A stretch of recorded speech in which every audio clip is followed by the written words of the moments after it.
Always time to absorb and learn new things.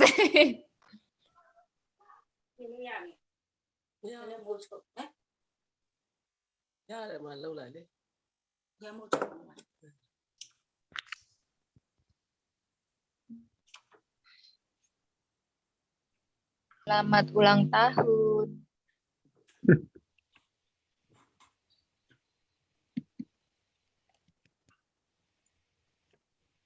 Hey, Khadijah's near where I'm at, New York City. Nice.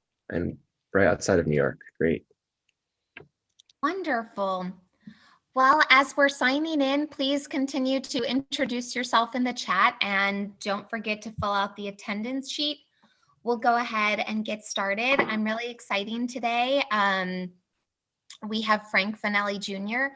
He's going to bring together this very innovative, creative graphic design, creating comic book skill with language learning. So I hope this is something that we can all go ahead and take with us throughout the week and into our classes and far beyond. As a few reminders, please mute your mic when we're not in breakout rooms or doing Q&A or live discussion, just to cut down on background noise. Keep introducing yourself in the chat. Keep telling us how to say happy birthday in all the languages and fill out the attendance. Here is the QR code. You can also use the link in the chat.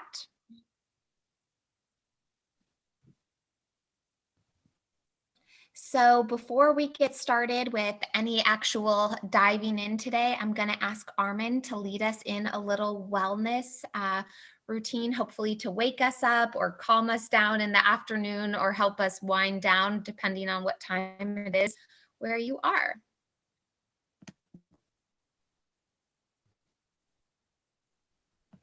Well, we'll start with some kind of warm up for our body, I guess. You can just tap on your hand. It's a Tai Chi warm up. Tap on your arm, tap on your shoulder, release the tension from your shoulder, tap down your arm. And then keep.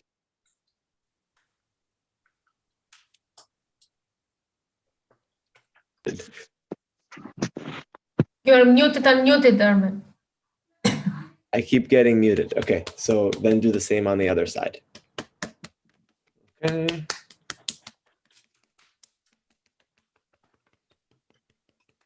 Okay, good. And then down your chest, to the middle, and then up, around. This is interesting, leading Tai Chi while letting people into the Zoom meeting. Okay, and on the other side. Okay. And then imagine that a small bird is coming and tapping on the back of your neck, where your hair and your neck meet. Eyes are closed. The bird is tapping, and all the tension is relieving, releasing, going out of your feet. Okay. And then the other side, the bird flies over and comes to the other side. Okay. And starts tapping on the other side of your head.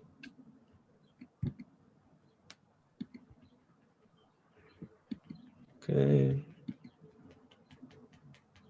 Very good. And the last one, I'll just show you. It's a simple, oops, that happened, but it's a simple breathing technique. I was just doing it before we started meeting. And the way it works is you kind of are going to breathe in one side of your nose and then breathe out. So you close your thumb and then you close the other, whichever side was just open, and you open that side and you breathe in. You should not hear your breathing. And then breathe out. Close the right side if you can. Open the left. Breathe in.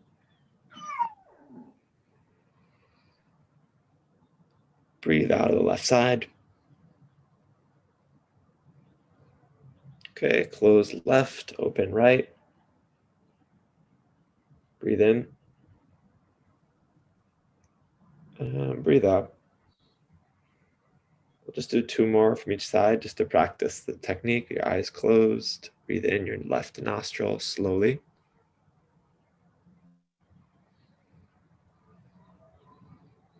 And breathe out, left side. Close left, open right.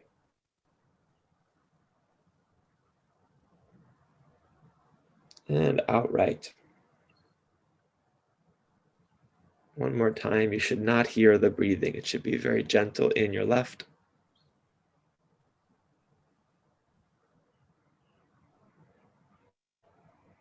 Out left.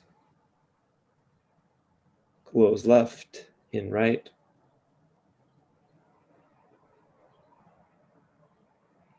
Out right. Rub your hands. We're going to learn from Frank, my good friend here from New York. Hands on your eyes. Wake them up. You can share in the chat box how you feel. I was thinking like I need to do that numerous times in the day to kind of to slow down. It's supposed to slow you down. We can all use that skill, right? Sometimes we're too fast or we're too slow. But thank you, Min. I hope you like it. This is called alternate nostril breathing, and it can help balance out, right? We need a balance, right? Sometimes we're too much on activity or too much on something else. So, oh, I'm happy you do that, Vanessa, in yoga. Nice. Funny and strange, definitely. They're good. Warm-ups are good. So I think we're going to start with presenting Frank now, right, Louise? Yeah, so we're going to go ahead and welcome Frank Finelli Jr. Frank Hello. is an educator, an animator, a graphic artist, and he has recently produced his own comic book. And he has a great activity for us today that I'm really excited about. I think that as educators, we always think, oh, I'll go to someone who's an expert in, my specific field, whether it be English or math or science, to get better lesson ideas. And sometimes we need to step outside of our boxes to really be inspired and reset the creativity. So I'm absolutely thrilled that Frank is here with us today. And with that said, Frank, we'll let you go ahead and take it away. Okay. Hi, as you all know, my name is Frank. I am a graphic designer and animator. I have a degree in communications design and a degree in computer animation and interactive media. I got those from the Fashion Institute of Technology, that's in New York. Okay, so I recently completed a comic book with a group of college friends. It was based on a concept we originally developed as a pitch for Nickelodeon. That's the children cartoon network. Nickelodeon. It was a while back, and the idea was called Space Sorcerer. So I'm going to show it to you guys right now. We did a few different covers. So we have, it's the same comic, we just tried different covers. And let me go ahead and just show you some of the art that we have inside the book. So we spent some time on this, and we learned a lot as a group, from not knowing much about comic development to now knowing a lot, to go from idea to go to sketches, then writing dialogue, to layout, and even to publishing. As well as a graphic designer, I learned a lot about printing production. I work at a print shop in my town, and we do graphic design as well as printing. And this is where I printed my comic here. So I didn't go to like an online store or anything or to get it printed. I actually laid it out and printed it myself. All right. So I myself, I learned how to develop a story and make it compelling and interesting with dialogue and character behaviors. I also taught myself how to format lettering. And the lettering is all the words you see, all the sounds. In comics, sometimes you make up your own sounds, your own words. As you see here, we got words, schling, it's the sound you would hear. Schlurb, there's a vacuum cleaner sucking on this creature's face here. And then everything's okay. It's just getting cleaned up. There's a mess on him. So I learned about a lot about lettering, character dialogue, how to format it, the style. There's a certain style in comic creation that you should follow. And also those big bubble letters that I was showing you, those action words. So we had a lot of fun making this, which was a key motivator. It helps a lot when learning is fun. So keep that in mind. When a student's having fun, they don't even realize that they're learning. But when it's like, oh, I have to learn math, or but hey, how can you make math fun? I mean, there is some math involved in making a comic, different sizes and where to cut. And so knowing that you're making a comic, it was fun, even though I was doing math to help produce the comic book. So you got to keep that in mind to make the learning fun for the students, especially younger students and even older students. So comic and graphic novels can help with language learning because they are packed full of conversations, characters talking back and forth. They make reading fun with the use of exciting characters, artwork, and storytelling. Comics can also tell stories just by the illustrations alone. So you can have a comic that has no words, no dialogue, but you can tell what's going on just by the illustrations. There are plenty of dialogueless comics out there, comics without no dialogue. Illustrations can help readers understand why characters are saying something particular and understand the story better, even if they're having trouble, even if they're having trouble understanding the dialogue or reading the words on the page. The pictures will help depict the story as well. So you got that almost as like a backup to help you help understand why a character is saying a particular thing.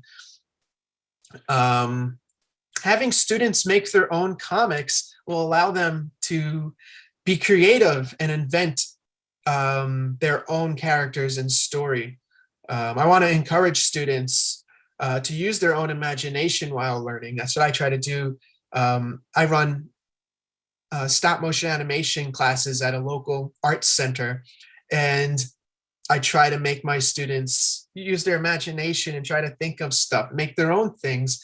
I have students that want to do characters like SpongeBob, and I'm like, no, make your own character. Maybe what's another character that would be yours that would be in SpongeBob's world? So I want them to try to make stuff up, invent things when they do creative projects with me. So use your imagination while learning. I believe comics can be used to test students' abilities and have them express themselves creatively. So when they can do anything they want, sometimes that's overwhelming, but they realize that they're coming up with stuff on their own. They're not using another character or something that was already pre-made. They're coming up with it themselves using the tools they have. So that's it feels triumphant. It feels like that's yours, you own it.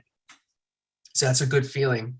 Okay, so making a simple comic is easy. All you really need is paper, a pencil or markers, and some basic drawing skills. If you want to go digital, there's also plenty of apps out there on the Google Play and Apple app stores. I used for that comic an app called Procreate, Procreate. And Procreate helped me. It's just a drawing app, and it helped me draw out a lot of the different panels for my comic before I brought them into my computer and then colored them. There's a list of apps that I'll provide Armin, and he'll provide you guys if you'd like to see the different apps that are out there. But a simple search in the Google Play or Apple Store, comic making or drawing or sketching, and they will all come up. You'll see them all. Okay. Okay, so I'm going to start talking about story and story development right now. So I believe stories, big and small, can be broken up into 3 sections: a beginning, a middle, and an end. For this example, I'm gonna give you guys an example now. I will come up with 2 characters, which I already came up with. I'm gonna show you guys. So 2 characters with a small story involving them that I can eventually break up into comic panels. So character 1 is gonna be a shark, a confident shark that can walk on its fins, the back fins. So it's walking like a human. And character 2 will be a turtle. He'll be looking at the shark and being frightened of the shark. It's, oh my goodness, it's out of the water walking. Why is it walking? Okay, so now I'm going to plan out my story.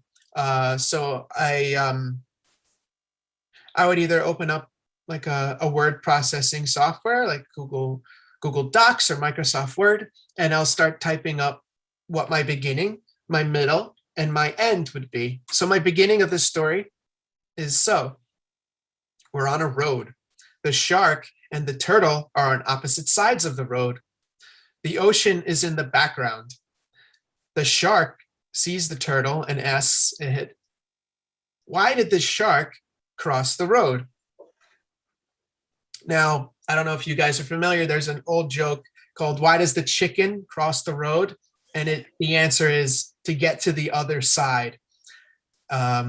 So my story is a little bit of a play on top of that old joke. Okay, so the middle of the story, the turtle's scared and withdraws into its shell and replies, I don't know, why? Then the shark, this is the end of the story, the shark crosses the road, scaring the turtle even more, but jumps into the ocean behind it and replies, to get to the other tide, like an ocean tide. So that was my play on the to get to the other side joke. So the turtle looks on in relief, and that's the end of the story. So I think I could tell that story well using 4 panels. So I drew out the panels. I'm gonna screen share right now my panels here. Give me 1 second.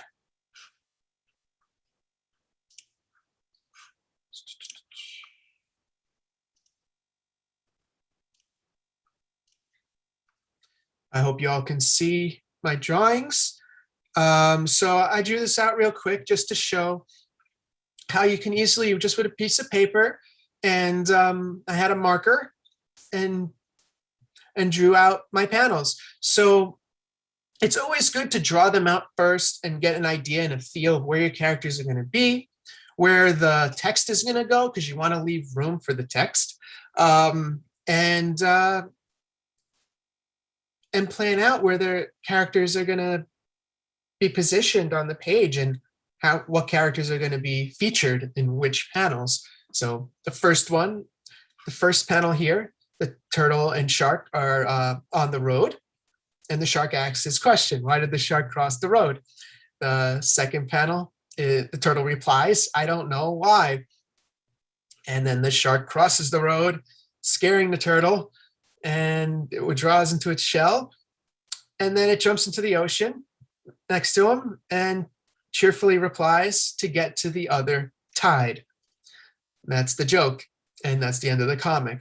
So there we go. There's a 4-panel comic that I just put together right there very quickly. So so right now I'm going to go over an idea I have. I think I might screen share this as well. Hold on.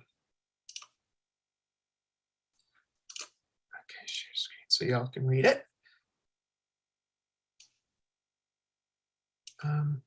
Is everybody seeing that? Just nod. Yes, Great. Frank, you can see it. Okay.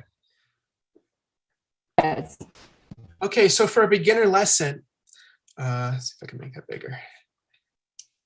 For a beginner lesson, I would have students develop their ideas in these steps. So 1, brainstorm your characters and your story. I recommend working with 2 characters because then they can both talk to one another. And if you want to work with conversations, or you have a lesson plan involving a conversation or dialogue, This will be great for that. Break up your story into a beginning, a middle, and an end, and come up with dialogue that your characters will say to each other. It could be a joke, doesn't have to be a joke. Try and keep it short, like my comic example that I just showed you with the shark and the turtle. Start by drawing some sketches. What will your characters look like?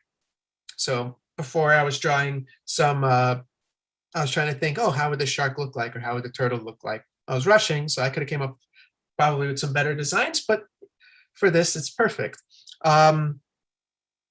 So draw some sketches, and then storyboard out or rough sketch your comic panels. That's essentially what I just showed you. That's my storyboard of my comic. So I would take this now and say, okay, this is what my panels are going to look like. And then I will try to draw them again, make them even better. Now I know what they're going to look like. I can draw them a little bit cleaner and make them look nicer. So that's that would be step 6 there. Cleanly drawing out or inking, they call it, your planned panels. And then draw your characters in the panels, and be sure to leave room for the text bubbles. Actually, hold on. Yeah, so I'm assuming you already drew your characters. If you're cleanly drawing out and inking your planned panels, you already drew out your clean panels. So I'm just gonna make it, be sure to leave room for text bubbles. Okay, and then add your dialogue in those text bubbles. You might want to draw them out. When you're planning out your storyboard, you want to try and see, like, oh, how much room do I need to put all the words I want in that panel? And that's it. Now it's time to share your comics, see what people think, and share with your friends and family and see if they like it. So now I know my lesson right here, it's more so on how to make a comic in general. So I know you're teaching languages, English, and all that type of stuff. My question to you guys would be, how would you take this lesson I just provided you guys to make a comic, and how would you apply it to previous lessons that you taught? How would you take this now and say, okay, I have this conversation lesson that I would teach my students. How would I now take the concept of making a comic and apply it now with that lesson that I have already? Now I know I have a lot more steps because I was more detailed in building the comic itself, but they could just be characters drawn on a page. You don't have to worry about going crazy and doing that step where I said, oh, redraw your comics, unless you're really set on making comics. It can just be a drawing. Like what I just showed you would be fine as a final piece from a student. So, oh, I don't know if you saw that. I was holding up my the pictures of the shark and the turtle. So yeah, so so I'm gonna end my, how do I do this? I want to stop the share, pause share. Your screen share is paused. Okay, so this is what I'm showing. So this would be fine. Okay. And yeah, that's it, Armin. I'll let you take it from here. If you want to do a question and answer Q&A. Sure. Well, Frank, some people, and I also feel similar to them, are saying, well, I'm not really an artist. I'm not as comfortable with drawing. And I feel the same. So what would you say to not only teachers, but students? Because, you know, we all experience times when we say, I can't really do this. It's too hard, or I haven't studied it, or I'm not good. So how do you respond to that when someone says that to you, Frank?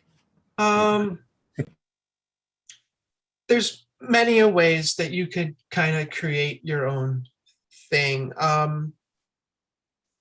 Like right now, I'm envisioning just cutting pictures out of a magazine of people and then making text bubbles of them. If you don't want to draw your own characters, that's fine. The main purpose is to get two characters talking to one another.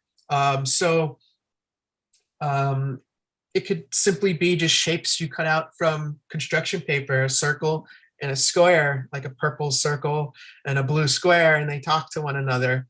It doesn't have to be so detailed. Just as long as the two objects, the two creatures are talking to one another. You got to think creative, think imaginative. Okay, I don't have drawing skills. What can I do to still make a working comic?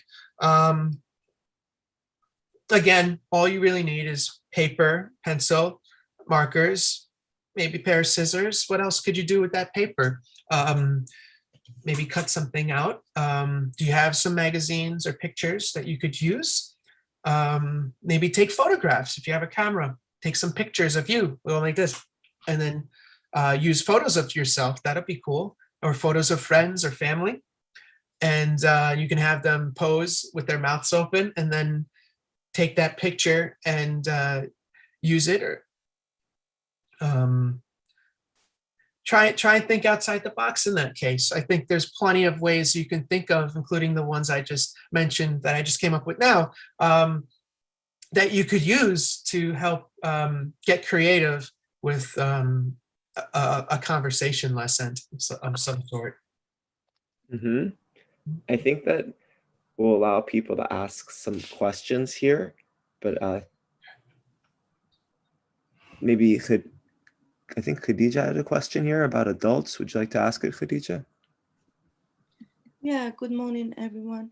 I was just wondering if that would work with adult students, without making them feel as if they were little kids.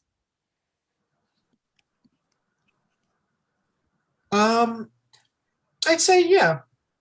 There's comics for all types of age ranges. And I feel like comics you can be 70 years old reading a comic or 7 years old.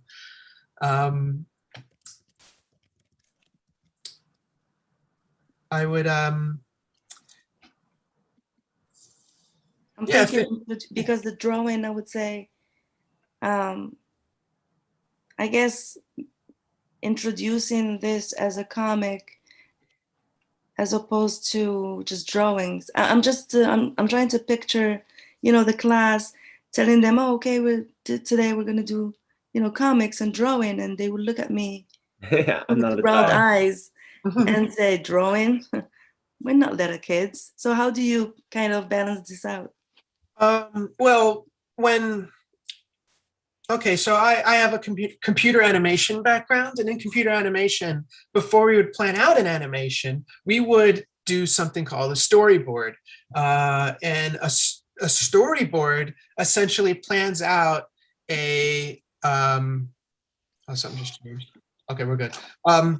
In a storyboard, I would plan out what scenes are going to be in my animation or video or movie or short film, anything. A storyboard is essential at the beginning of the creation process. So essentially what I drew here is a storyboard. I could potentially use this, maybe add a lot more pictures so I can understand the actions the characters are taking, where they're walking, where they're moving, and where they're positioned if I was gonna either animate or film something like so. And maybe instead of saying a comic, you can say we're going to make a storyboard for a potential show, or we're going to have two characters. So I feel like more adults watch television than they read comics. So yeah, I like that. I like what you said about today we're going to make a film. We're going to be Steven Spielberg and create a movie, a Hollywood movie. Yeah, thank you. That's helpful. Yeah. So that's a way if people think, oh, the word comics is more orientated towards younger crowds or children, then that's another way to say it. You could say a comic, or you can give multiple instances where you say comic or a short film or a cartoon or a drama or something like that, two characters interacting. As long as there's two characters interacting in the lesson and you can give each one dialogue back and forth, I think it'd be successful. Thank you. That was helpful. Thank you so much. You're welcome. I was also thinking you could just give a comic without words and have your students fill in the words. That would be good too. Yeah, so you could have, and that could work with scenes from a movie too. You can have characters like that look like they're in the middle of talking, like just a static screenshot of a character, or it can be cartoons, and it could, yeah, that could be a cool lesson. Everybody gets the two same characters in certain positions. Armin, I think we were talking about something similar the other day where there was a cat stuck in a tree and then there was a little girl at the bottom of the tree looking up at the cat. And then we were thinking, okay, if we had an image like that and we gave it to students and we let them make a conversation between the cat stuck in the tree and the girl at the bottom of the tree, what would they be saying to one another? Yeah, I think that'll be an interesting lesson for language as well. Cool. Anyone have another question? We want to give you time to share with each other, but we're lucky to have our expert, Frank, who also is passionate about video games. And I think that a lot of our students are, there's really not a difference. Video games, comics, graphic novels, like it's all connected. Cartoons, it's Very all, similar. right, Frank? It's all part of Very the same family. Yes, very similar. You got colorful visuals, and I remember back in the day, at least, a lot of my video games, there was a lot of reading. There wasn't enough memory on the game cartridges to store audio. So what they did was they just had tons of text and you had to read it. So I feel like I owe a lot of my language learning to video games from when I was growing up as a child. Nowadays, there are still a lot of games that do include a lot of reading. Well, a lot of games do have characters speaking to you. So that's good too, to hear other characters talk. You pick up dialogue and dialect, and you can learn from that as well. It's different mediums. Like there you got characters talking to you, where with a comic, you got to imagine how the characters sound and how they're talking. And so there's a little bit more imagination with comics, I feel. But because you got to imagine the characters doing their actions and saying what they're saying, and what voice are you giving those characters? With a video game, the game gives you the voice already. And with movies, you get given the voice already. So you can try that. I just thought of something. It's interesting to put if you're watching a movie or a show, to put it on mute and then put on the closed captions. And then you can kind of imagine the voice that the character is talking, like what kind of voice they would have. And then you can unmute it and see if what you imagined is similar to what is actually real. And it's a little game to play. Yeah.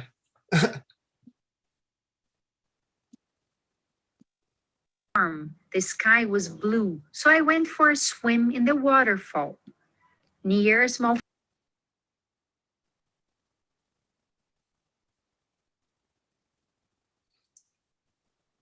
It Something seems like happened. you are trying to make a comic story, Amen. Amen, you're muted. Armin. I think it got disconnected. Oh, I'm not sure. Maybe Armin had a connectivity issue. Frank, one thing that I wanted to follow up on that I absolutely love about your presentation is I saw so many ways that teachers could scaffold at different levels. I think if you have low level learners, you can go ahead and insert words and vocabulary.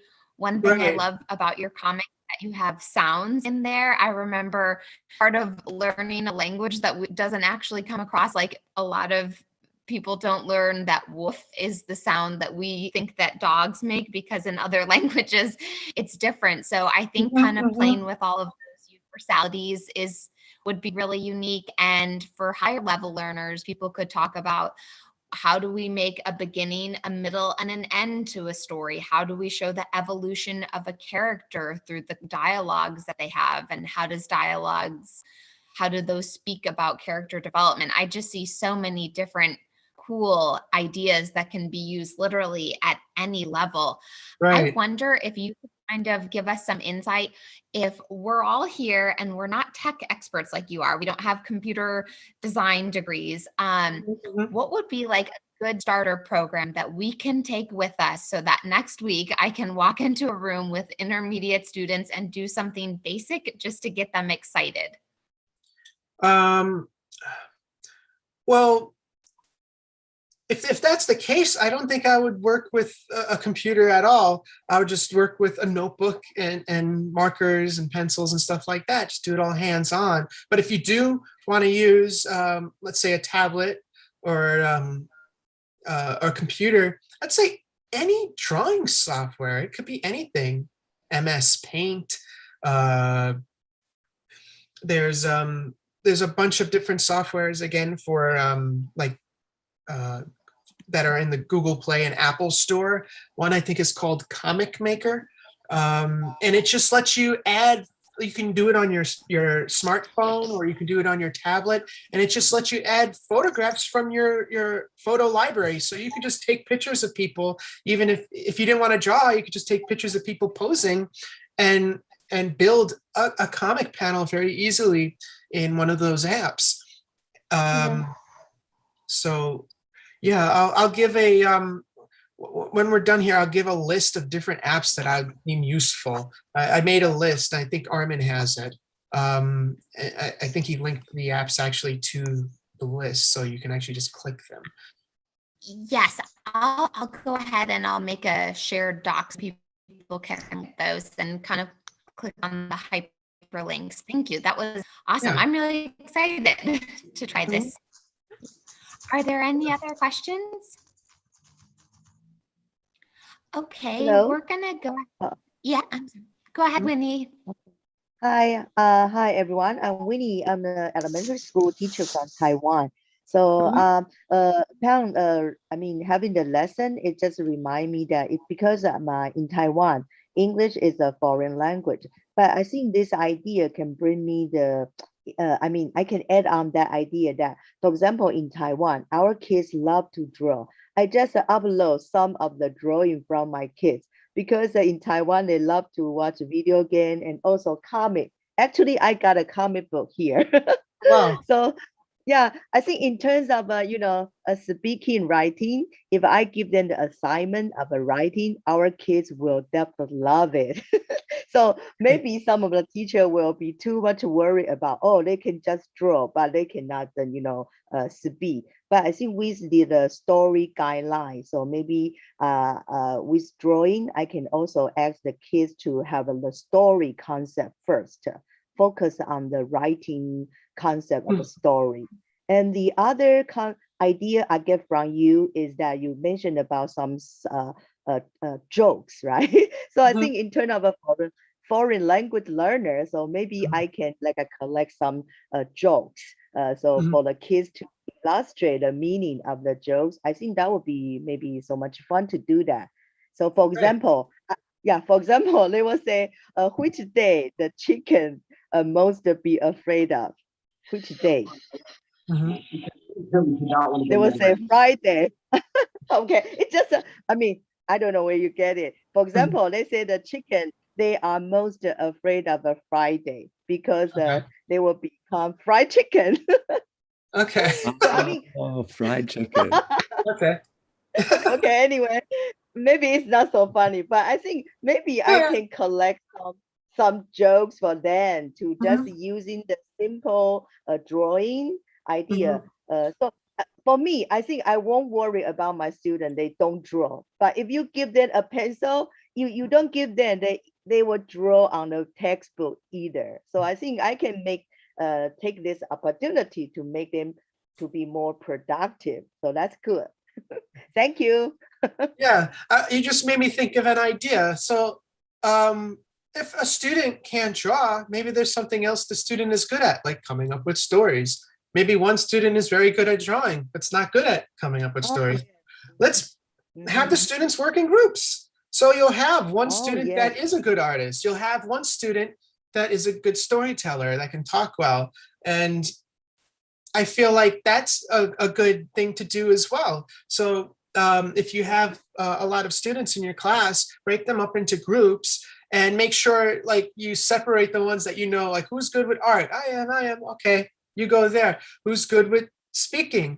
You guys go here. And then you try to form groups and have a good group with a well-rounded like talent. Everybody's good at a certain thing. And I feel like that's another way that you could potentially get people to make some comics. Yeah. That's good. Collaboration. Yeah, so I will collect some more jokes first. Cool. That's great. You get like a major joke or a major text or a major comic. And what me and Frank were saying was his was about the shark and the, what was it, the turtle? Someone else was about the chicken and the someone else. So Uh-oh. Frozen? Come back, Armin. There you're back. You're muted. You're unmuted. Armin, you're muted. Oh, yeah, I know. So anyways, I was just saying that you could have one model of a story and then have students change the story. So that could be a practice. So have a story already and then take the story. Armin, I think we lost you again. I'm gonna keep going. So take a story, give it to the students, and then have them actually change the story around. Yeah. Okay. Just a thought. That way they have something to take apart. Okay. I guess. Should we do one more question, Louise, or should we go to breakout rooms? What do you think? I think Mbay has a question. Go ahead, His Mbay. hand is raised. Yes. Thank you so much. Thank you, Frank, for your good presentation. That was very interesting. You're welcome. I'm happy. Here in Senegal, we have some traditional storytelling. Okay. That's a very interesting tool for the kids' education. Most of the time, they are told by grandmothers or grandfathers or elder people. So how can we use this storytelling to do the activity? How can we implement them in our classroom using drawing? Most of the time, we use animal characters in those storytelling, like hyena and hare, lion, elephant, and so on. Well, it seems like you got all the ideas right there. You got an elephant, you got a lion. Draw an elephant, draw a lion.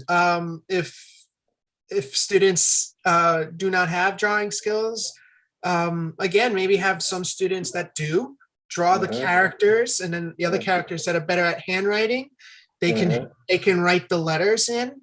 I mean, ultimately, I'd like all my students to develop all the skills, but when one student sees another student do it, I feel like there's a lot of visual learning as well. And when things get fun, I feel students kind of learn and they don't realize they're learning. So if it's fun and they're working on a story, like, oh yes, the elephant and the lion, and the elephant was talking about drinking from its trunk and the lion was drinking with its tongue or something. And it starts to invoke imagination, and students will have, they don't realize they're learning. They're having fun now with this story. So yeah, take the story that you have and you break it into a beginning, a middle, an end. You might want to try and shorten it. What are the main points of the beginning? What are the main points of the middle? and what are the main points for the end. Okay. And then try and think, okay, how do I make drawings to represent each one of those parts, like the beginning? I mean, maybe I use 2 or 3 panels, maybe just one. Try to keep it short and try to get the actual points of the story out without having too much. Thank you very much. Great. Welcome. I think Taruna has a Taruna. question. Hello. Yeah, in India, what we have in English language, we have picture composition, we have picture comprehension, story writing. So what you have told is a wonderful idea to collaborate, and the children can create their own stories and create their own comprehensions, and that is a wonderful way of expressing reading, writing, and speaking skills, I suppose. So yes, of course, it is a collaboration of all the 3 skills together. So thank you so much. I mean, it was really wonderful, and I would really try to use your apps, what you use to create technology, and how you create scenes. So let's see how it works in the class. Thank you so much. You're welcome. I'm glad. Okay, I would ask you. All Hello. right, go ahead. We got. I think we we have got. 2 people. Yeah, go ahead. Very happy and very glad to attend this meeting. I do appreciate the presentation, which is great. As Mandumbe said a while ago, here in Senegal, we have a very big story, and we are very familiar with storytelling and comics.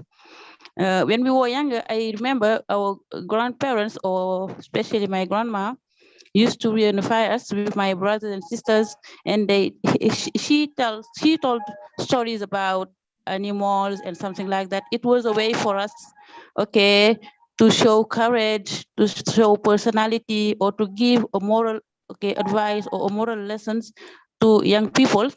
Okay, they can okay acquire some, okay, ways of doing, okay, some strength, okay, I don't know, this kind of thing.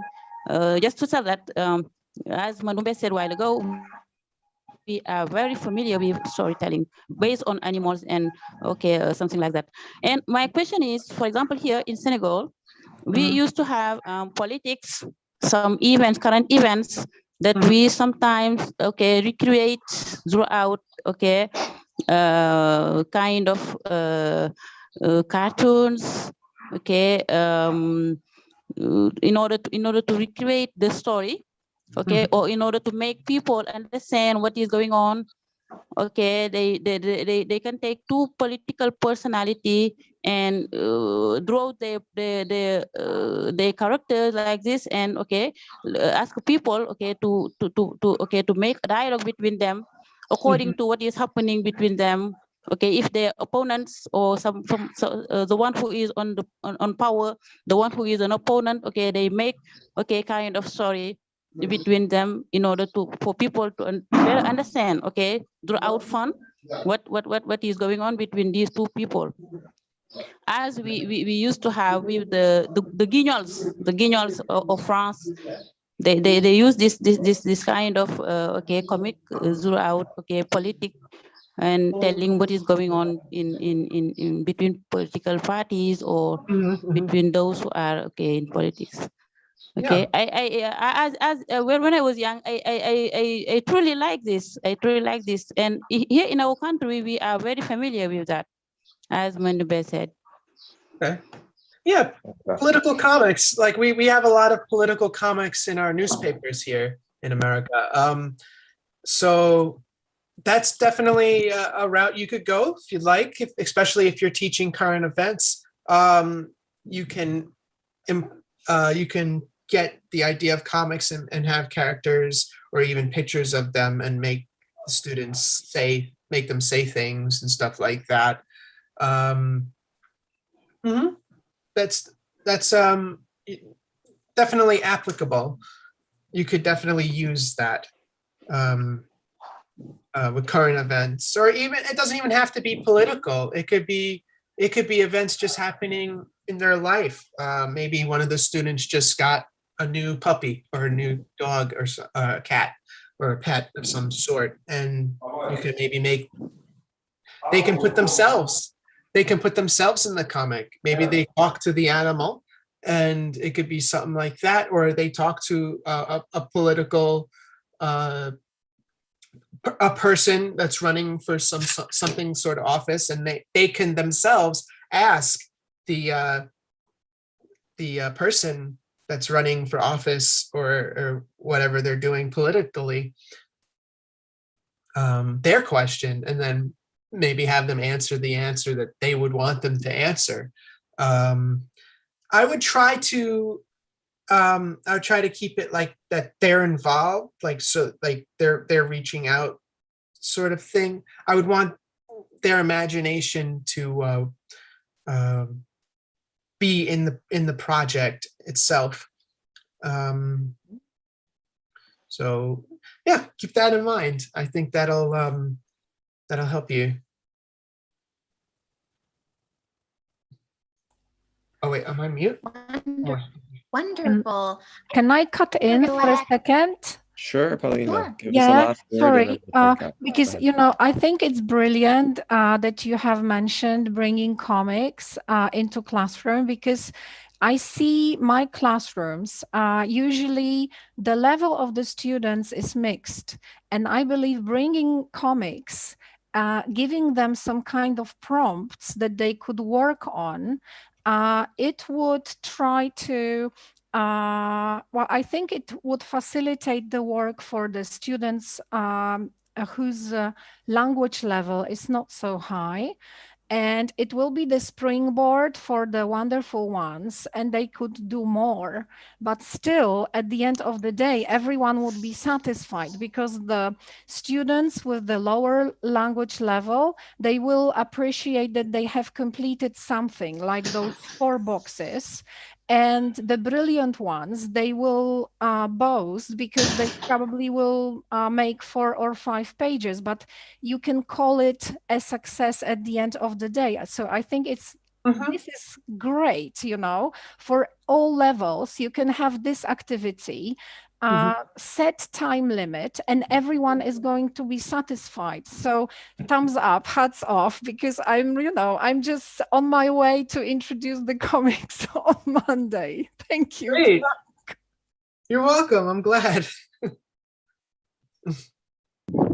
Okay, I have something to add.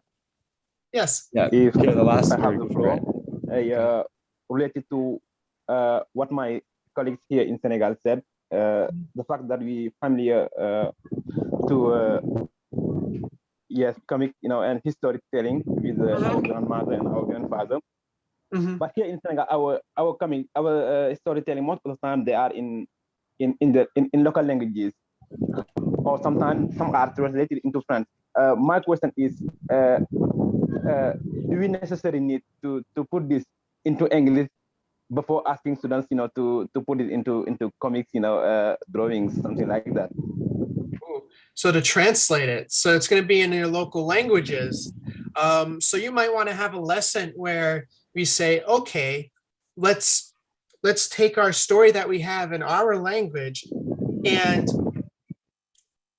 what I would do is try and condense it in the local language, make it shorter as much as you can. What are the main points of the story, and how can you still tell it at the end?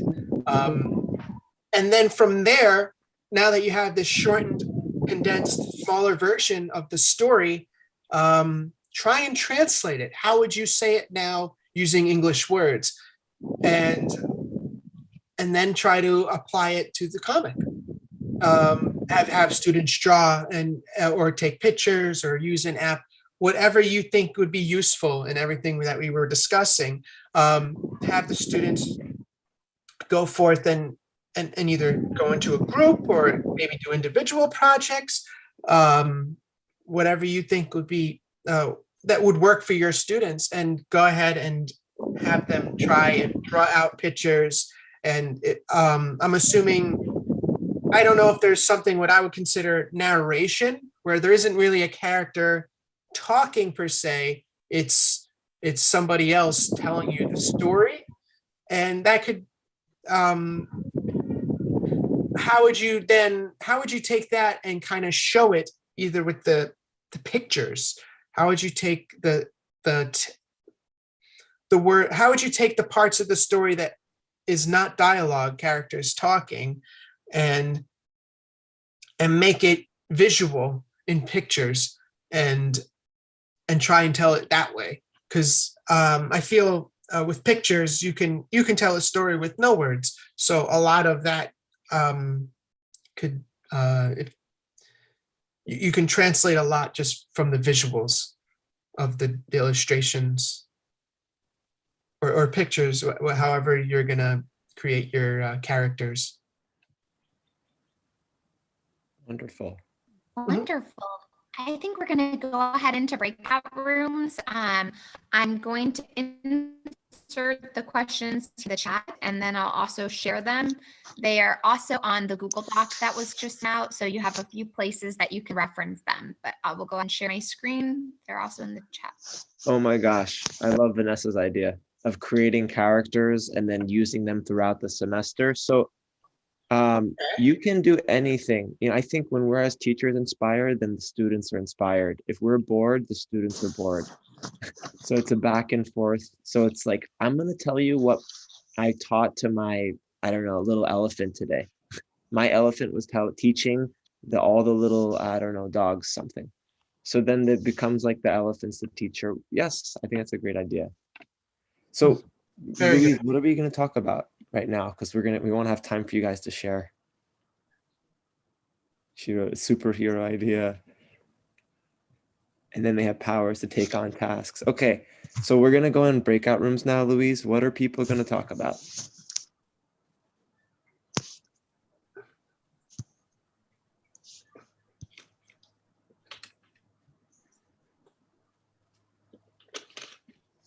Okay, I'll read it. How can you translate your existing lessons on storytelling into a virtual lesson, or it could be in person, with the tools presented today?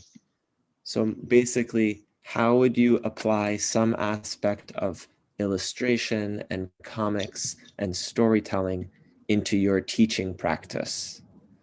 So we'll give you all, I think I'll put it to 8 minutes to discuss that. And then we'll come back again to the same group of people and have the second question, because that's it. So how would you apply this specifically to what you're teaching in your class, this storytelling with comics? I'll go ahead and put these in the chat again. All right, cool.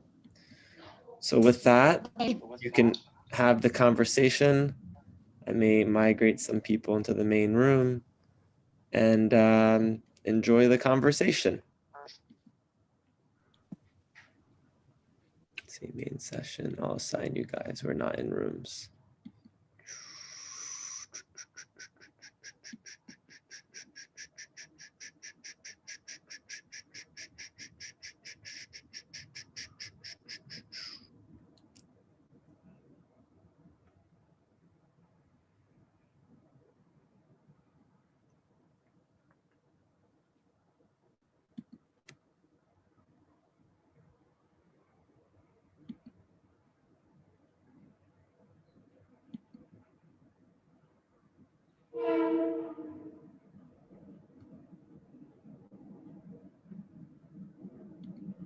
I may make the rooms larger.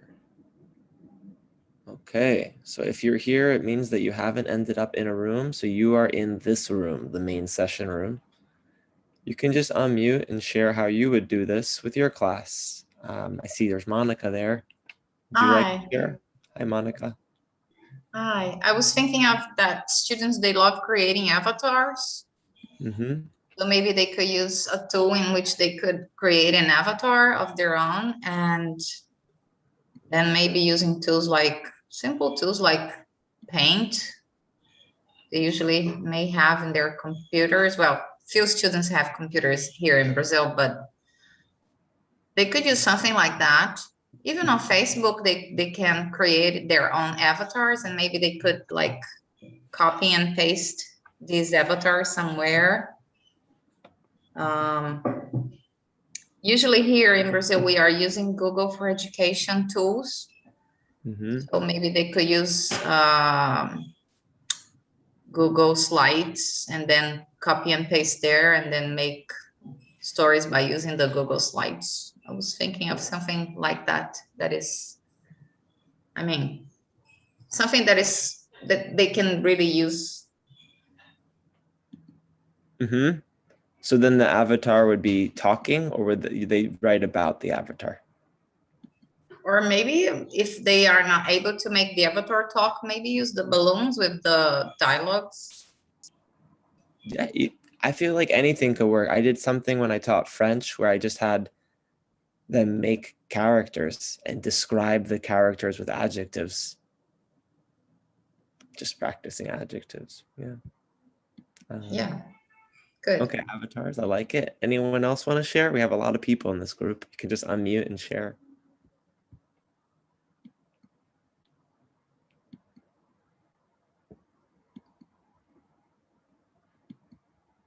We have all the people who didn't make it into the breakout rooms. We combined forces here.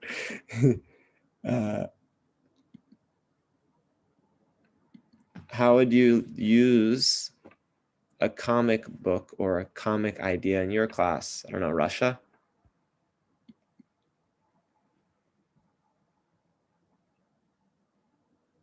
No, nothing from Russia. I think these are, so I guess, Monica, we'll just keep talking because I don't think anyone else is going to unmute themselves. Okay, no worries. Maybe we could like give them read a short comic book, like a comic strip, and then ask them to change the dialogues with the same characters. I have already done that, and it was really nice.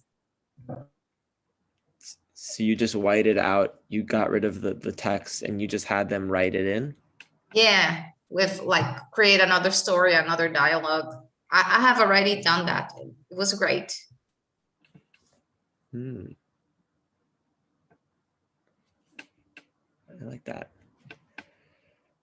I mean, I teach children, and right now I was thinking of, I'm going to just teach them how to use like, this animal has this many legs, you know, this animal can do this. And then maybe they could practice being the narrator. So they would draw the picture. Oh, hello. They would draw a picture of an animal and be the narrator of their comic. That's my son. Say hello. Hello. Nice to meet you.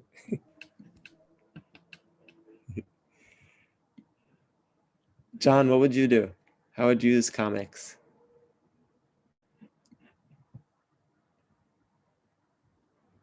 Yeah, Hassel. I guess people are shy this morning. I know, or they're just having dinner. Actually, sorry, Armin, but my internet connection is not that stable. That's why I go out and come in, go out and come. I've gotten kicked out 3 times already. That's why I feel puzzled every time that, oh, what's the topic now? Where am I now? We're just sharing, like, how could you use a comic idea in your class with your level of students, and what would you be, teaching with that activity? Actually, what I'm thinking about this kind of activity is a scaffolding activity. I like what you had said a while ago, that to be more creative and critical thinker for our learners. I agree with you a while ago that there's a drawing, then probably the conversation of the pictures or the people in the comics might coming from the students. I agree with you with that, because I'm handling actually senior high school, grades 11 and grade 12.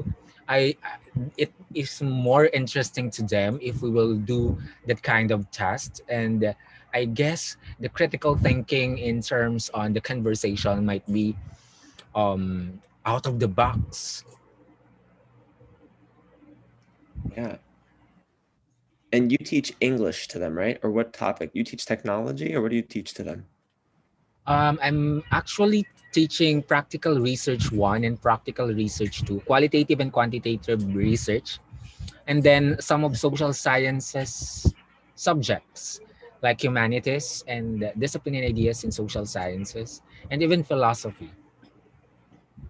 It's a very different topic. So then, like, Yeah. I don't know. The only way I imagine it, but that's because, you know, like I'm limited and everyone's limited, is, you know, one person is a character that doesn't know anything about the topic, and the other one's a character who knows about it, and it's like a teacher relationship. But I mean, they could create different things. Yes, especially in philosophy. They could create different forms of ideas and rational thinking and rational conversation. They could meet philosophers. Yes, indeed. Nice meeting you all here. Good evening here from the Philippines. Mabuhay.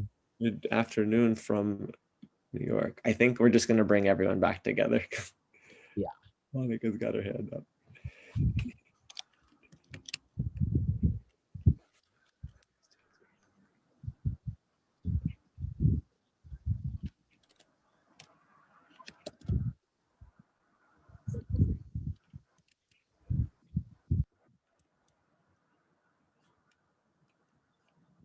Hello, Gaine. Hello. How you doing? Great. You? Pretty well. Pretty well. I had my first meeting with that exchange, so I'm happy. Oh, Today. wonderful. Yeah.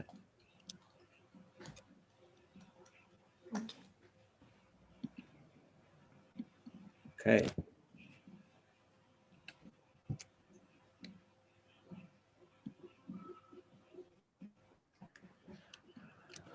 We're coming back. Did anyone hear an idea that they liked? If you want to share it for a moment, I'll make the groups larger because not everyone's responding. You can hear the train where I am. But Yes. did you hear Yes. something you liked? Yeah, go, Min. Hello again. Yes, you can hear. Sure. What did you hear? We'll get 2 or 3 people to just share something that they heard that may like help someone else. Yes.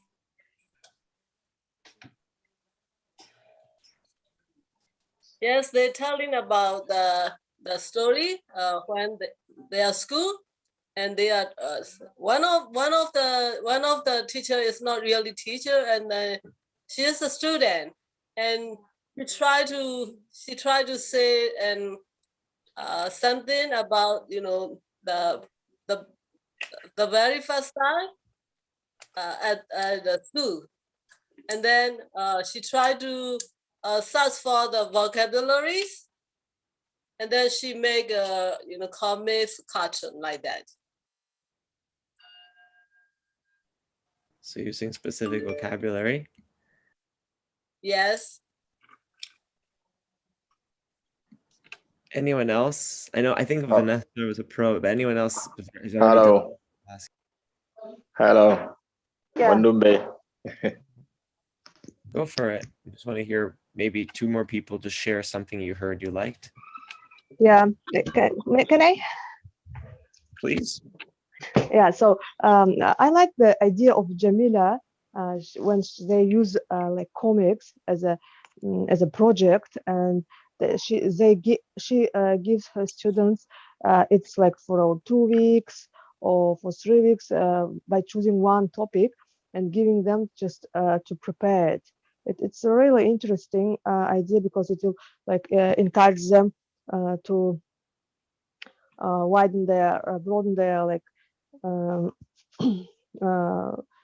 mind, and also language skills and grammar by using these comics. And also the comics can be like using like asking students like you can be like you choose any hero, you can be any hero, so imagine yourself like this hero, and please just bring your ideas or tell us about this comic hero more. So it's also helps students to emphasize themselves or to express themselves. So, yeah, thank you. I was in another room. Somebody asked me a question about very young learners who cannot read or write in English yet, and what I would do, what I normally do with them. And I was telling them that I use a lot Quizlet. I give them an input of vocabulary on the lesson I'm going to work with, and they learn through photographs, through pictures, all the, like the set of words, the vocabulary I'm gonna need in that lesson. And after they have learned the vocabulary, I give them songs and cartoons and videos, everything. Sometimes I have to put my words into videos from YouTube that I transform into my, I mute the video and I put my recording on it. So I simplify the speeches. And so when they learn it a lot, I give them a story that I invent, and they make up the drawings for the story. So we make up the cartoons together, more or less, and they make up the ending of the story. Yeah, I would like to add something to what Vanessa said. As far as I understand, the main issue that the teachers have is that some of the students are not very confident in English, and they are worried about how can they create a comic with, for example, not very, very big knowledge in English. I'd just like to mention that every project and creating, sorry, can you hear me? Yeah. Creating and doing any project requires some pre-work, right? And before creating comic books like any other project, I just provide my students with reading comprehension exercises like making a plan, multiple choice exercises, or true or false exercises, match words with their definitions, so that they can become more confident, they can learn some vocabulary, and they can understand the main concepts of the story, and of course learn some grammar structures, and afterwards they can only become more confident and create some amazing comic books,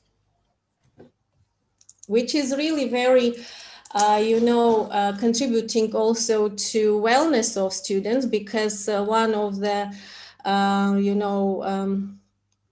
one of the things that which contribute into sorry, can you hear me? Yes. Yeah. Yes, loud and clear. Yeah, I mentioned ones that not only giving knowledge and helping our student developing their soft skills is necessary, but also taking care about their wellness, right? And one of the ways to contribute to their wellness is changing activities, type of the lessons. That is why I really appreciate this activity. And I'm going to incorporate it even more, and especially in my English speaking club, school English speaking club. And thanks to all the great ideas in the chat box, I grabbed some ideas for myself. Thanks. I will be sure to save the chat and share it with everyone after, because it's when I get kicked out, I lose it sometimes. So I lose some of the ideas, but I like what you're saying, Lucine. Thank you. Because it's true, it could be frustrating if we do the same thing all the time. The kids get frustrated and we get frustrated. So I think that we have a second question. Yeah, so our second breakout room is go ahead and plan one lesson that you can use with your students this week. So just make a very manageable and achievable goal. If you know that you have a lot of technology savvy people, go ahead and use some of the tools that Frank created with us and are on the shared Google Doc. If not, I think we saw a lot of good ideas about drawings. Someone even mentioned taking well-known comic books that the students are familiar with in their home countries, blurring out the words and giving them new English personalities. So go ahead and you'll plan one solid lesson plan with your group. Mm-hmm. I think it'll be new groups, and that's it. Maybe what language do you want the students creating? Maybe what grammar points, like Lucine was saying, whatever it is, will be new groups. Please unmute yourself and please speak, because that makes it better. So have a good conversation. We'll see you in 8 minutes. What is your plan for this week? And your plans change, but what do you think your plan will be or can be? You can join. What are you gonna do? What is your steps? Some people are not in groups, like Lucine, Dong, Tiao, and Carla. So we can just share what we're thinking. I know what I'm gonna do with my primary students, but I want to hear from others too. Just press join. Okay, people are joining their groups.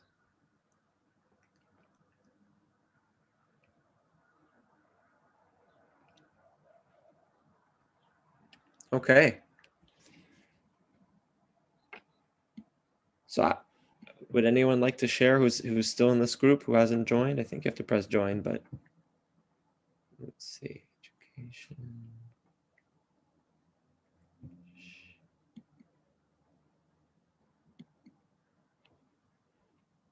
Anyone have an idea of what they want to do with their class, possibly? A lesson for this week? Carla? Or I see Huida.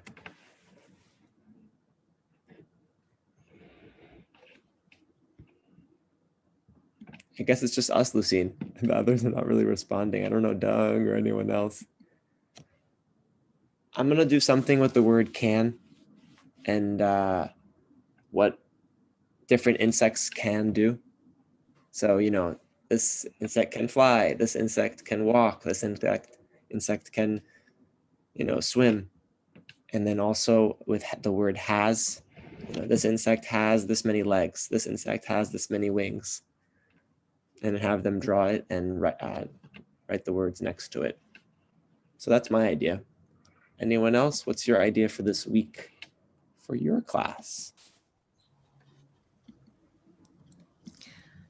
Yeah. Well, Okay. go ahead. Okay, thank you. I just thought about the idea that our today's speaker gave us to start with a story which includes 2 characters. It's really, really a good idea. I always thought, oh my God, it's really difficult for kids to create something which includes a lot of different characters. But today I thought that, that the next week I really will try to take something. By the way, last week I gave to my 5th graders again a task with creating the comics. It was a Russian fairy tale called Kolobok. Maybe you know it. Okay, and it was really very successful, and the main characters were 2 of them. I think that's a really very good idea. And next time, and also I liked very much the idea of creating samples and giving out students so that they can fill the bubbles. So I will try this too. Thank you for a good idea. It's true. When things are too complicated, they don't work. But when they're simple, they work better. It's true. Like just 2 characters instead of 20.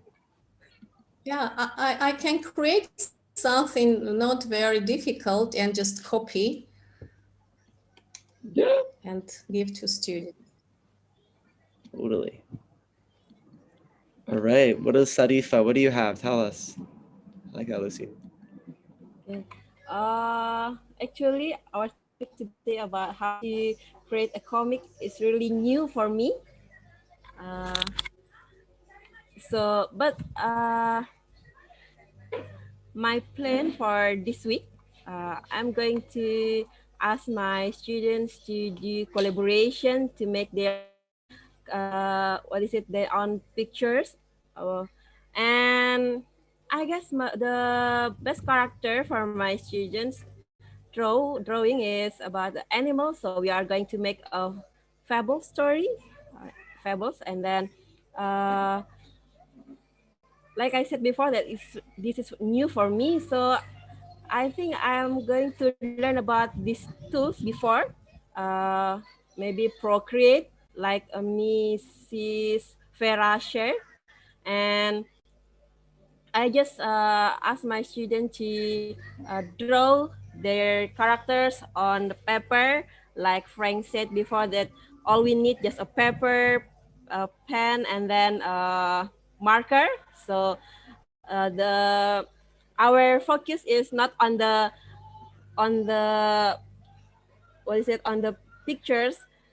It could be a stickman, yeah, but the main focus is how to deliver the materials to the students so they can comprehend their English. I think that's my plan for this week. Thank you for sharing our topic today. Yeah, it's funny. Whenever I ask my students to draw something, they're all so happy. I work with little kids, and you ask them to write. It's really new for me. Thank you. They get so sad. So then, how do you make them happy about writing? Is you combine some drawing, maybe. Yes. Ivo, do you want to share how you may use comics? Thank you, Sarifa. I want to hear about fables from Indonesia, personally. That sounds cool. Ivo? First of all, I love the idea of the fables because I love to use folklore and legends from my region during classes. And the idea that came out to me, I don't know if I'm using this week, but I really find it because once I was observing a teacher who used to ask her students to create characters. She was a Zulu teacher. So she used to ask her students to create characters from the region where people speak Zulu. So they had to create a name. Each one had a character. So they had to create a name and the place where they live. And they had to look on Google Earth, the exact place where their characters would be living. And I think I really liked the idea. I have never applied in one of my classrooms, and she used to do it for the whole semester. So I think that I'd like to do it with the cartoon characters. Like students could create their characters, but they could draw it. They could give it a face, and then create characteristics. Keep their characters for the whole semester. So they would as their proficiency grows, their characters proficiency will grow, and they can, I don't know, create stories with the characters interacting and everything. I think it's a 1 semester project. By the way, for those who don't really draw well, my students were very creative last week, and they just some of them, one group, they printed pictures from the internet and put them on the poster, yeah, and edit the ideas, the text. So this is one more idea. I think there is a website in which you can create like cartoon characters, like comic book characters. they have several By the way, characteristics that you can one add. of my good friends, Dr. David Greenfield from California, he's from our Kidling Global Association board, and he's preparing a big project. He's one of the creators. He started this way of teaching many years ago. And finally, he's going to present his new project, collaborative project, and of course global project. And he sent me some some plans for the project, and I liked it very much. And in September, when he launches it, I can share the resource so that other teachers can join. What is it that they're doing? What are they doing, all the teachers together? Sounds great. What are they going to do, Lucine? Yeah. Share it. They're going to be creating similar resources around the world. Is that what you're saying? Yeah, I will share this All in right. our group. Perfect.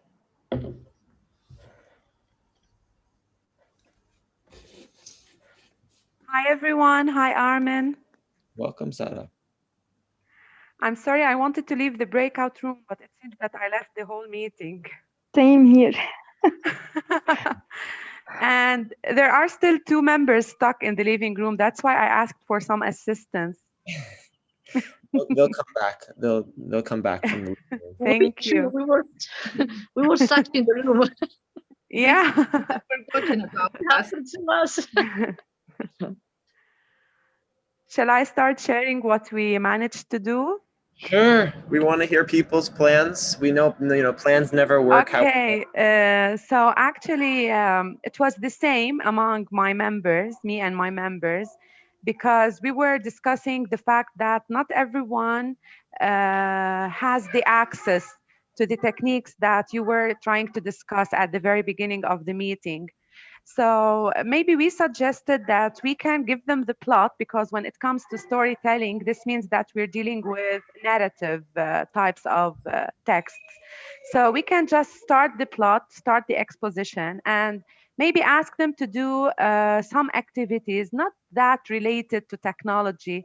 Maybe they could open their cameras and grab anything that they could find all around them, and they shall continue telling the story by showing us the characters, by renaming the characters, by changing the plot, changing the resolution, doing something.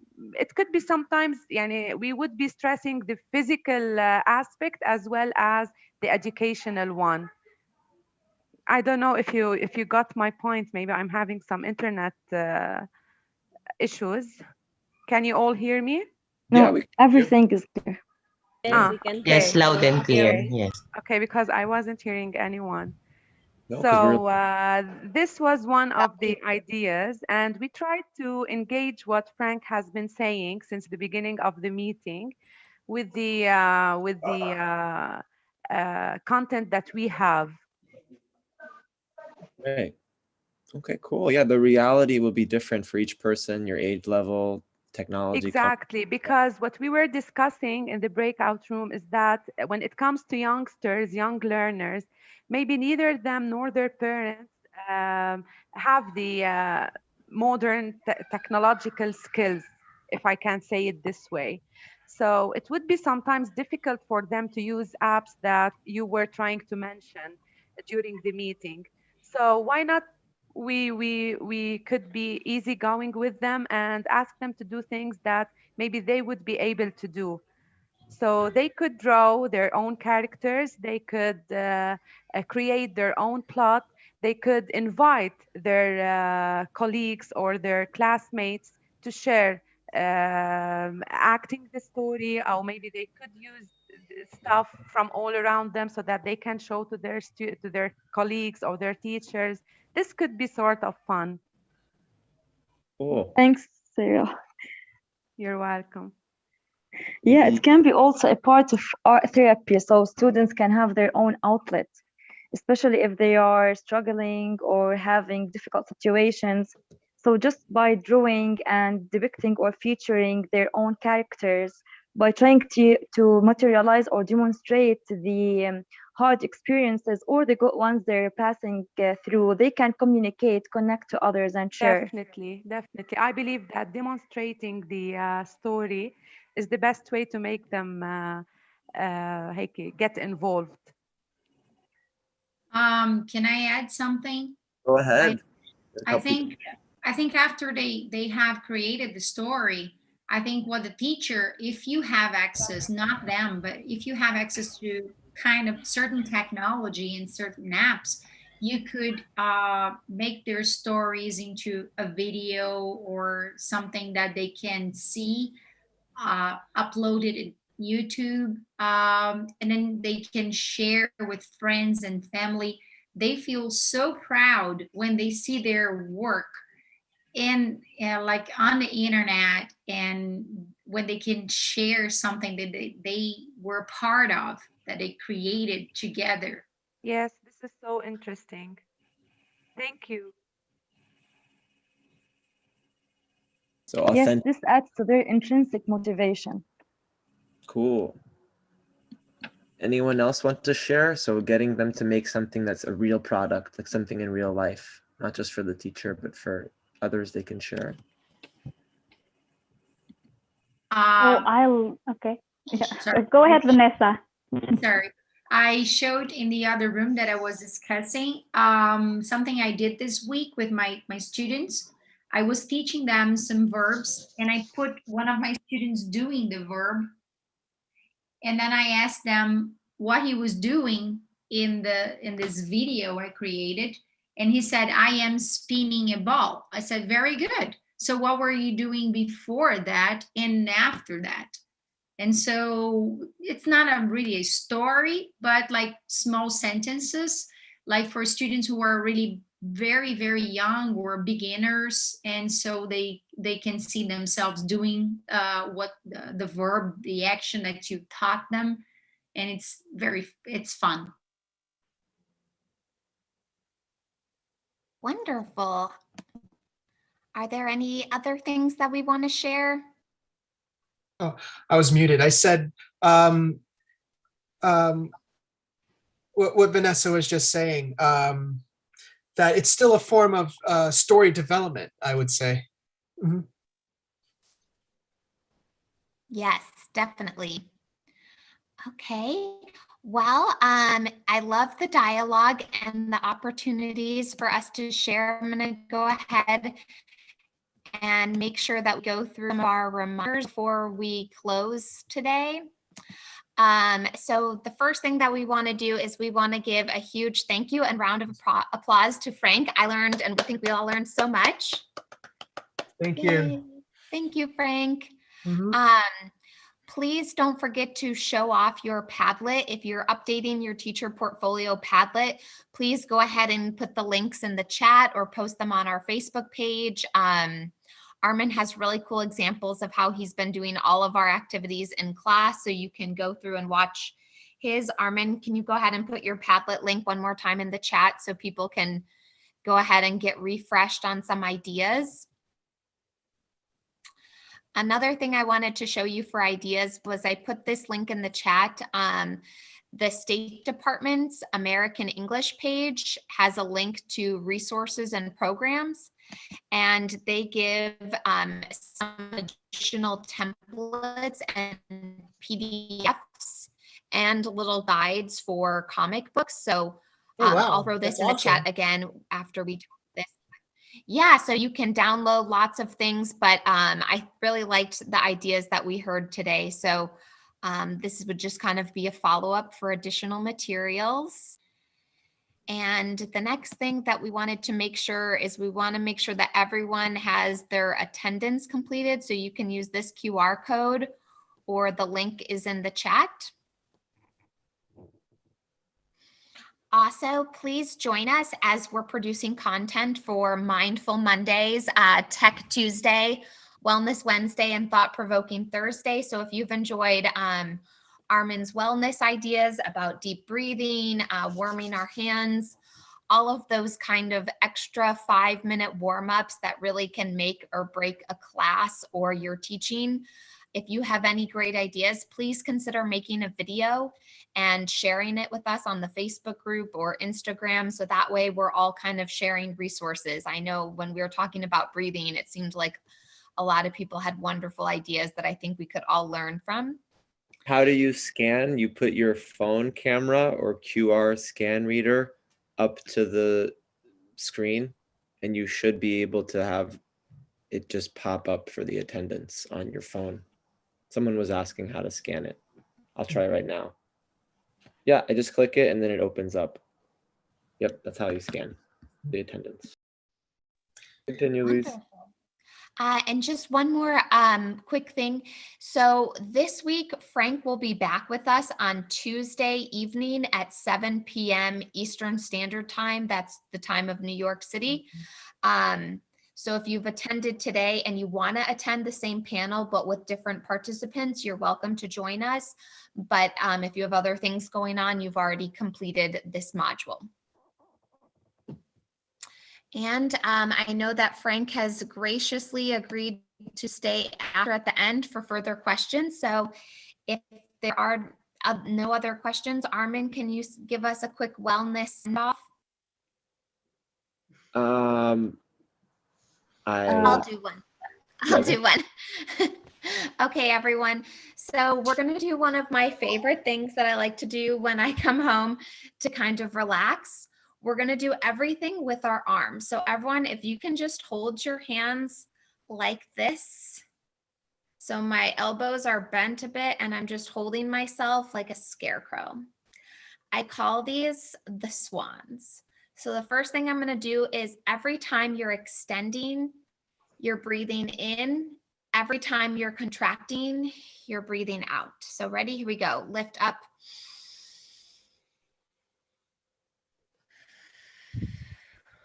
And we're back down. Now we're going to go out. And just like a swan, roll them in. Up again.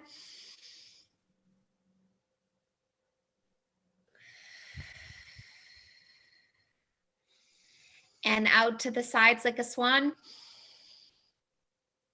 Roll them in. Now, just as gracefully as a swan, bring in as you cross them. And now, if you can, if you're flexible, go ahead and push up to stretch the back. Just like a swan, bring them down. We'll do the other side. So go ahead and flip the other way. Push them up.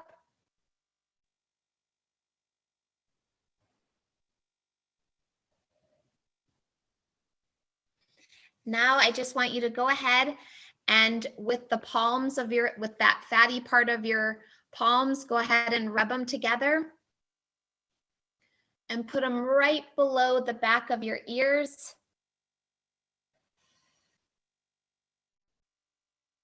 And now just be calm.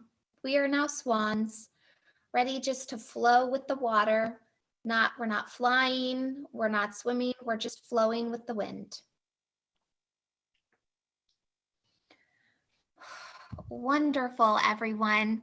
Well, if you'd like to stay on for any additional questions with Frank, please do that. I know that he loves to hear your ideas and he's just a fountain of ideas. So please stay on. And if there are no other questions or doubts, you're free to log off. And we're excited that you came today. Thank you for coming.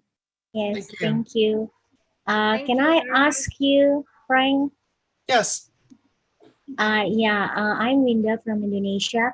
As I know that you are an educator, also an artist, how do you assess your students? Do you assess them based on their artwork or characters or the storytelling?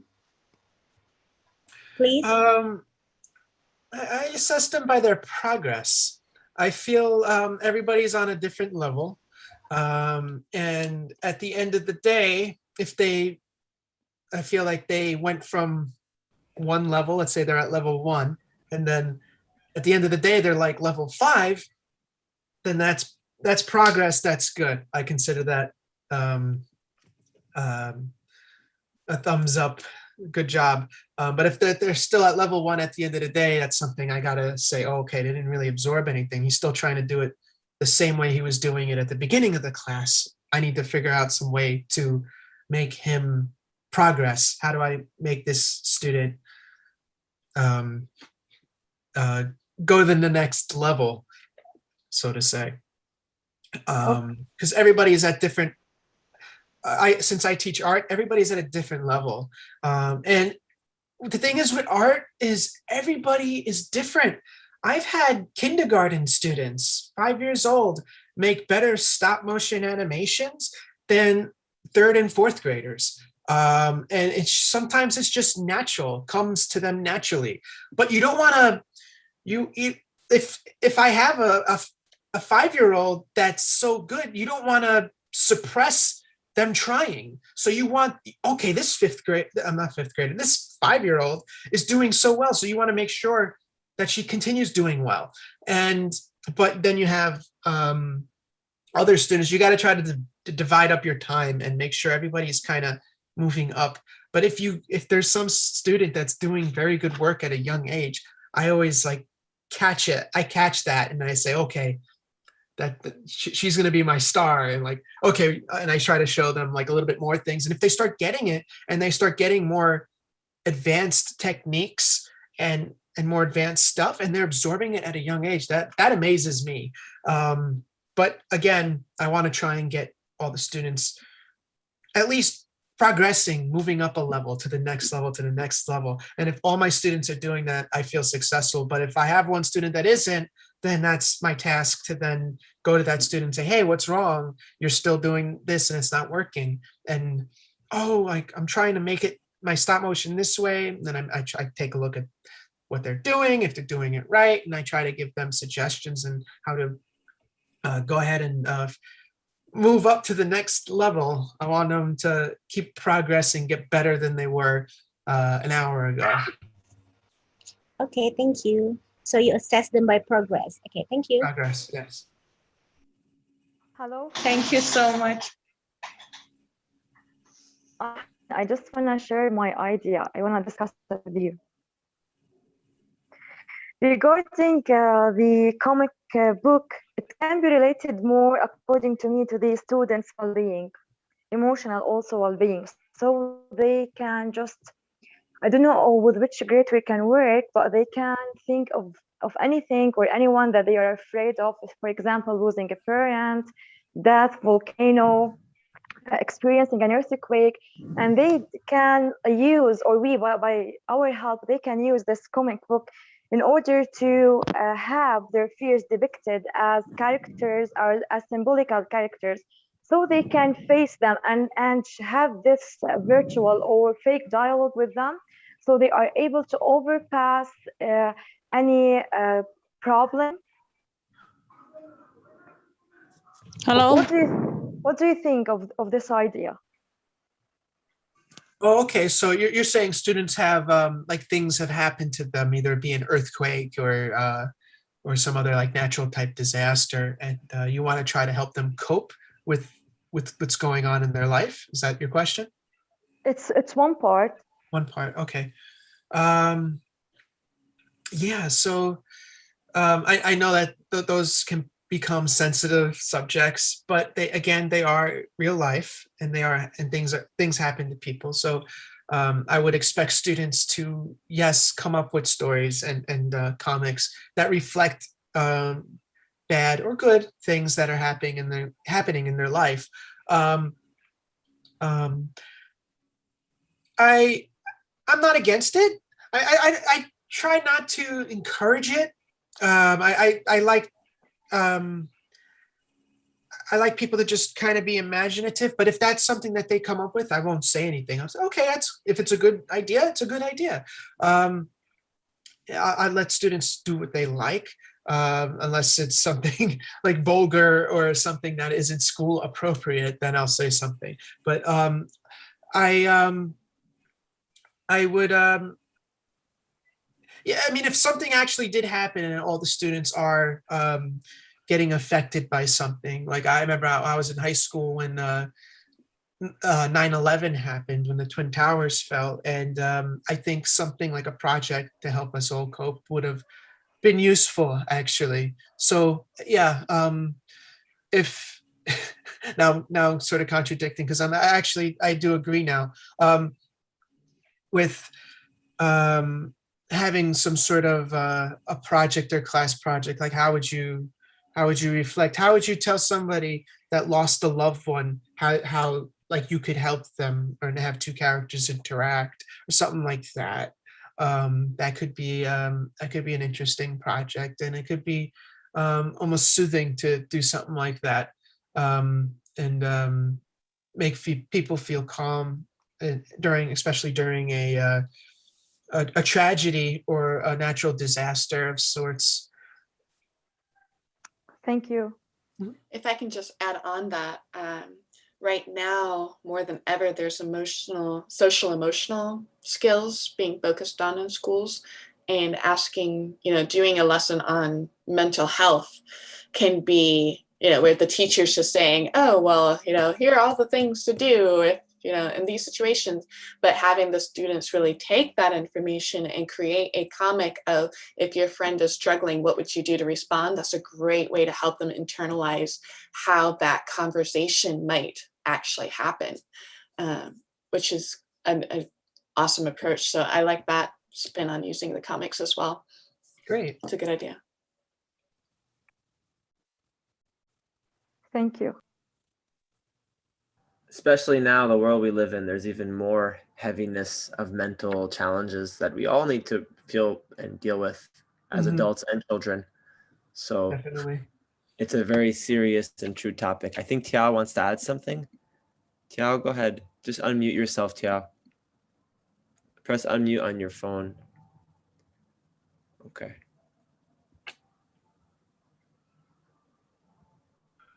Do you hear me? Go ahead, Tiao. Okay, so a question to Frank. I would like to know if role playing can be assimilated to comics, as we have a habit to practice role playing here. Okay, I don't know if we can assimilate it to comics, to storytelling. You understand my question? Say the beginning again. I think I missed it. Role playing, I would say. Role playing. Oh, acting. Yeah. Okay. Acting, yeah. Definitely. That's actually a good way to let the characters act out things. So now we're kind of stepping outside of the comic world, and we're going more so into acting or film type ideas, which is cool. So you can, if you have a comic idea, students can act out the characters, of course. That would be cool. What am I thinking right now? So if you have, like with my story, you have the shark and the turtle. One student can be the shark, and another student can be the turtle, and they can almost put on a little play acting out that story. And that could be fun and engaging, actually, because you're physically engaged rather than sitting down and drawing. You're now physically engaged. You become the character. So now that's definitely another way to do that with your students. And especially that works great, especially with students that don't have artistic skills. You could still get them involved. You still get them physically involved in doing stuff. I used to work for a theater in my town, and I would offer stop motion classes and acting classes there. And the students, the younger ones especially, they love to act out certain characters. One thing we would do is we would come up with ideas, and they would improv. So we would say, you're a news reporter and you're reporting on a new ice cream flavor, go. And the student would just, that's all the information they have, and they would have to now improv and imagine, okay, I'm a news reporter and there's a new ice cream flavor out.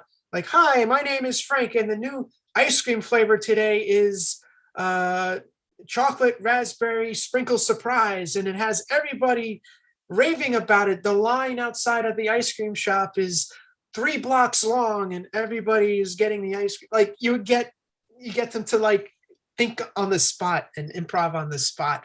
And that's a cool lesson that we used to do. And that's a great way to imagine and create ideas for a comic too. So if you start improving and you have little acting ideas, like little acting lessons like that, improv lessons, they can come up right on the spot because they're being engaged right then and there with the characters and what they could say and things like that. It's a good brainstorming technique, I think. Hello, Frank. Yes, hi. Okay, hi, how are we doing? I'm doing good. First of all, thank you for your amazing presentation. It's really very fruitful and we learned a lot. I'm so glad. Thank you, thank you. I wanted to add something about what the lady raised a while back. You know, the lady, Miss Chow.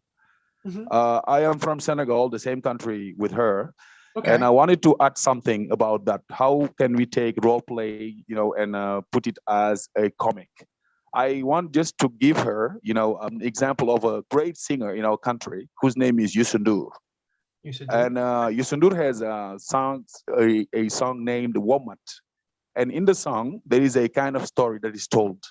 He's telling a story about, you know, society, how people are judging one another. Okay, right. But while doing it in the clip, you know, the people playing the clip will be wearing, using animal hats. Mm-hmm. We have asses heads, we have lions head, we have monkeys head, you know, representing people judging the others. So if, for example, she can take that and play it as a role and then have some explanation of comics there, this is really very good. Just to answer her, that we can use those storytellings, you know, role play in the classrooms and take it as comics too.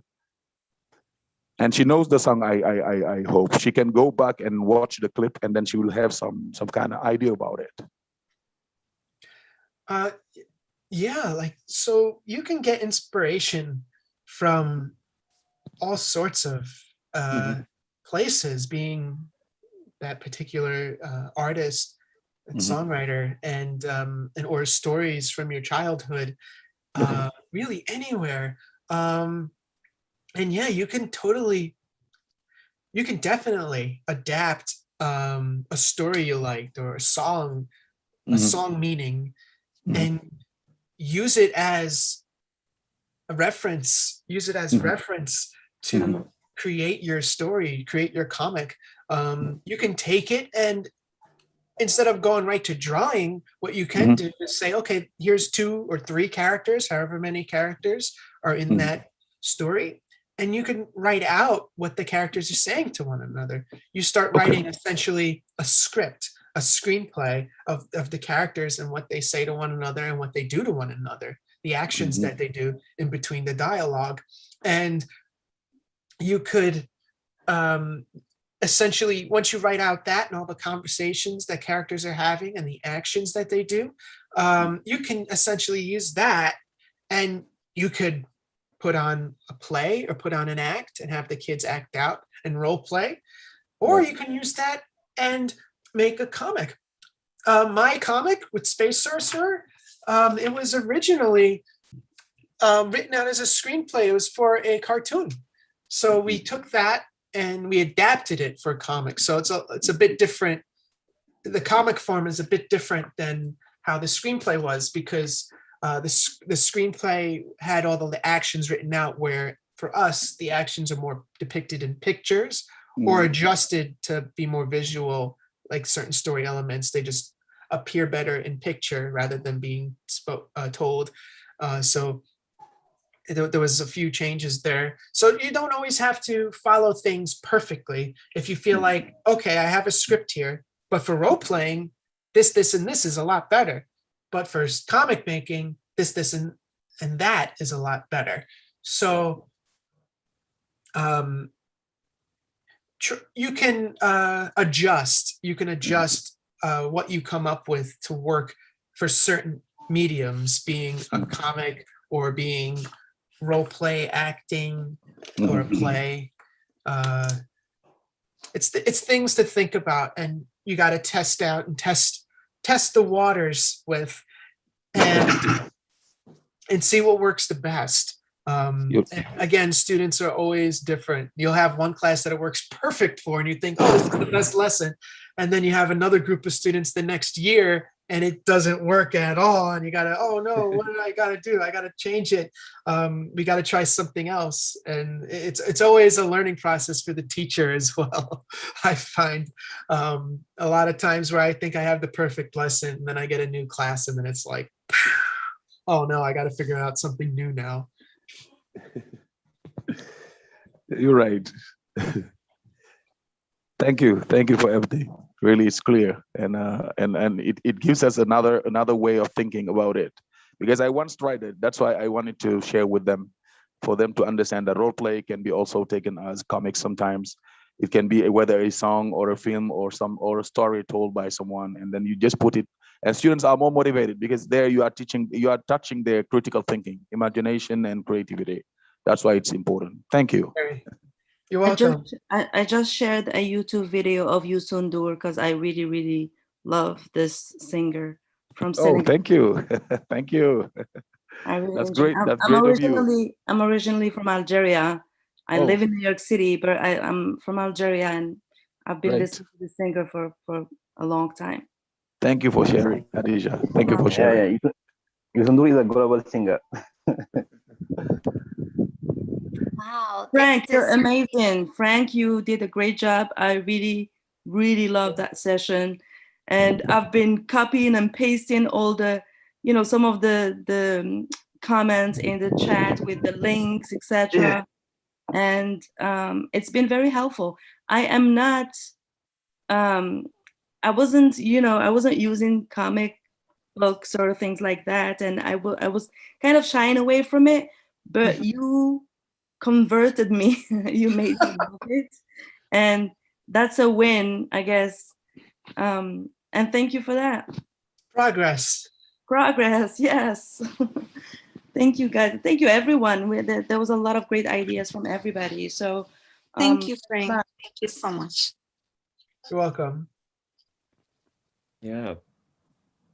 Thank you so much. I just wanted to say one more thing before I go. Happy Ramadan for everyone that observes Ramadan. I'm fasting. I'm sure everybody, who's fasting has somewhat of a headache throughout the day. Caffeine withdrawal is my big thing during the Ramadan, but it's going to get better. So I have to go now. Thank you so much, everybody. Thank you, guys. Glad to have you. Thank you for stopping by. Happy fasting. Thank you. Ramadan Happy Karim, fasting. Ramadan Karim to all. Ramadan Mubarak. And here comes the song. Jërëjëf Frank. Jërëjëf. Welcome. Thank you so Thank much. you very much. Thank you. Thank you so much, all of you. Thank you so much, Frank. Thank you, Frank, for today. Thank you, Being with Armin. all of you. Thank you, Frank. And to the team, more Thank you, power. friends. Keep safe, everyone. We'll meet soon. Thank you very much. Global Educators team.